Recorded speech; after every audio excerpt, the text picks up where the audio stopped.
Assalamualaikum warahmatullahi wabarakatuh. Yang terhormat Pak Doni Bowo Nugroho, SPD MSc, selaku dosen pengampu dari kelas Biomaterial RC.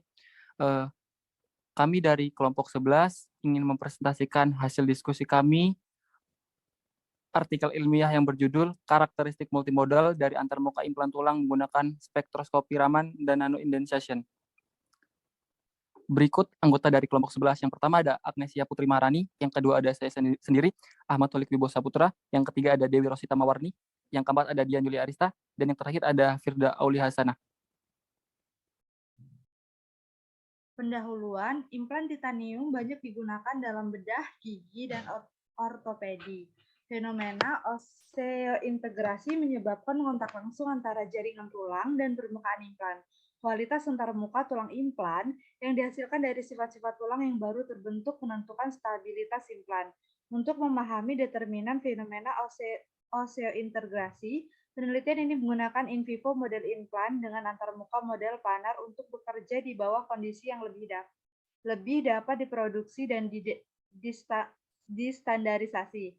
Model implan berbentuk koin ini dirancang berdasarkan penelitian sebelumnya, termasuk celah beberapa ratus mikrometer di bawah permukaan implan.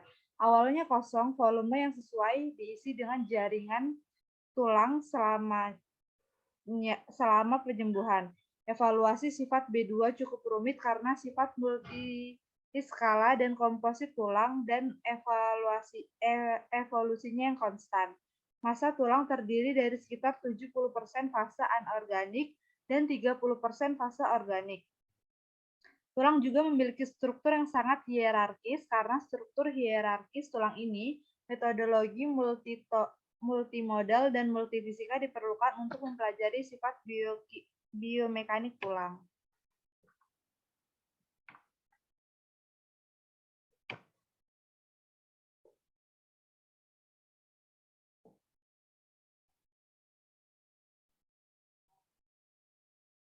Nanoindentasi telah digunakan untuk mengukur sifat elastis skala mikro B2 pada implan gigi, untuk menilai efek bahan implan dan perawatan permukaan, pemuatan mekanis dan pematangan dan menyebabkan penyembuhan tulang.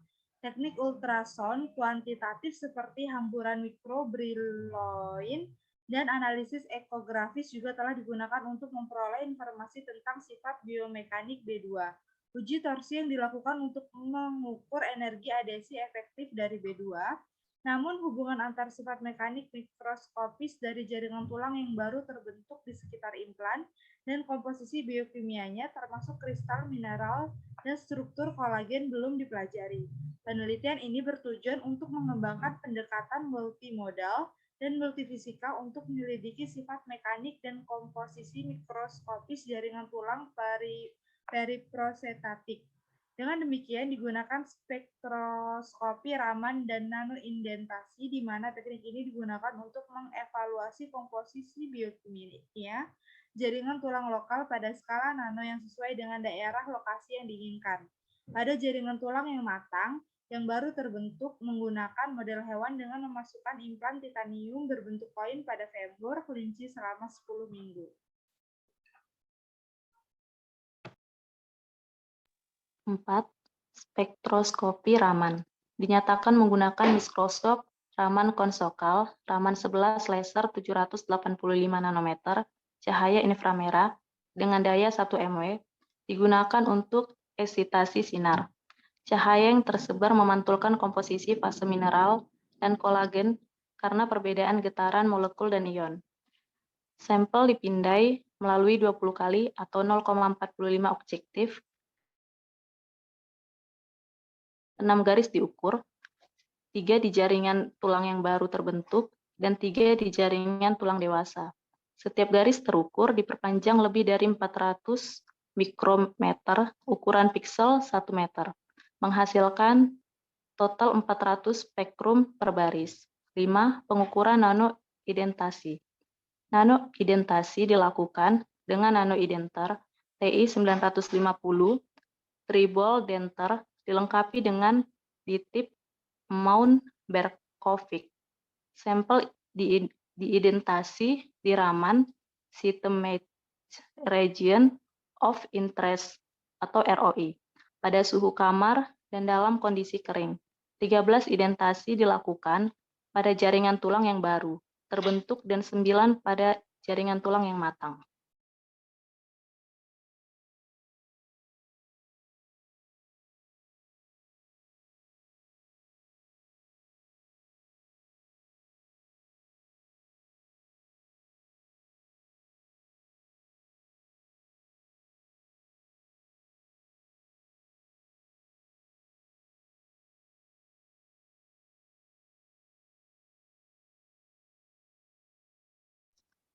Enam, analisis statistik.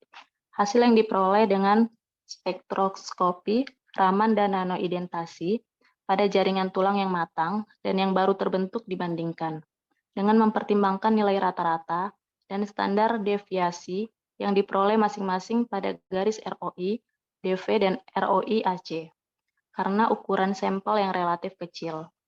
Uji Mann-Whitney non-parametrik dilakukan untuk menilai signifikansi statistik antara nilai jaringan tulang yang baru terbentuk dan yang matang.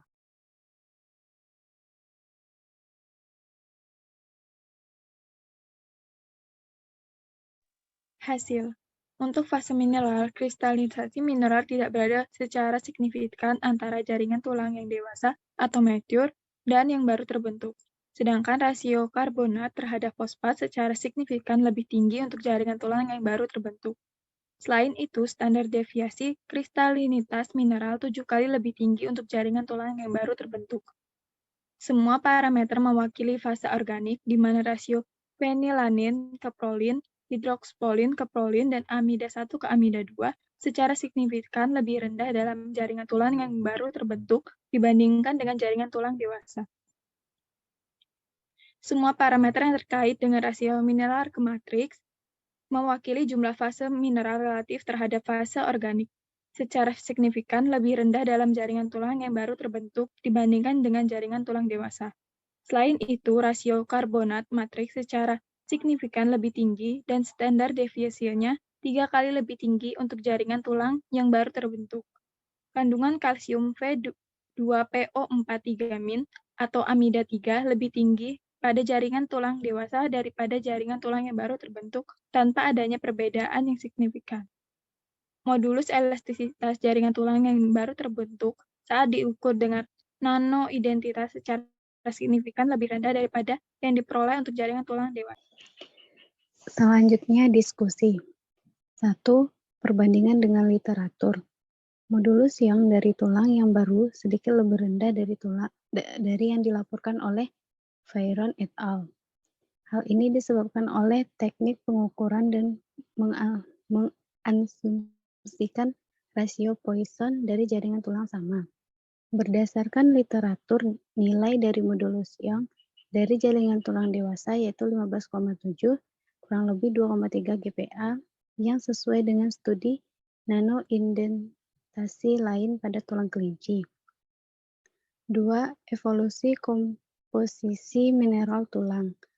Karakteristik mineral jaringan tulang dinilai melalui kristalinitas mineral dan rasio karbonat terhadap fosfat. Pada skala atom, kristalinitas mineral rendah sesuai dengan kristal mineral kecil dan kesempurnaan stoikiometri, sedangkan kristal yang lebih panjang mengisyaratkan kristal yang lebih matang.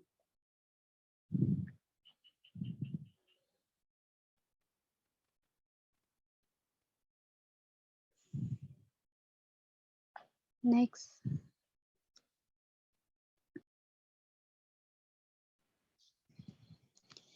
Tiga, fase organik yang belum matang dalam tulang yang baru terbentuk. Perbedaan antara komposisi fase organik, jaringan tulang yang matang dan yang baru terbentuk diselidiki dengan mempertimbangkan rasio komponen kolagen yang berbeda pada skala nano. Perbedaan komposisi antara jaringan tulang yang matang dan yang baru terbentuk dinilai dengan mengukur kandungan mineralnya. 4. Efek perubahan komposisi dan struktur pada sifat elastis tulang. Analisis komposisi jaringan tulang dilengkapi dengan pengukuran nanoindentasi untuk menilai sifat elastis jaringan tulang skala mikro. Perbedaan tulang yang matang dan yang baru terbentuk dapat dikaitkan dengan perbedaan mineralisasi yang diperoleh dengan spektroskopi Raman karena modulus elastis yang lebih rendah sesuai dengan jaringan yang kurang termineralisasi.